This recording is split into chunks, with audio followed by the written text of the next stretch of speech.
Mark, could you share what is the My Wake Up Call podcast?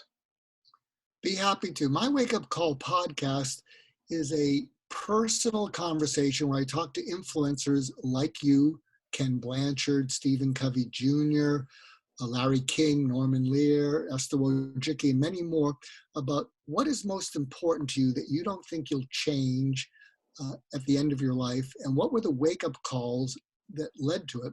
And it's a very personal conversation, and many of the people said it's the most real and authentic they've ever been in public.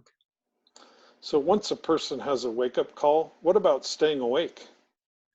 Well, there is an old tale that I'm going to get wrong where a young Indian is asking an elder about two wolves who had two different nature.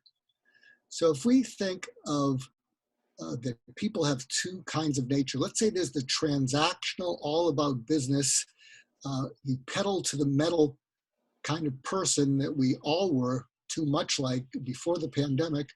And now there's a more reflective, thoughtful, wondering what's important. What should I stop doing? What should I keep doing? And in order to stay awake, it goes back to the end of that little fable, which is it's the one you feed.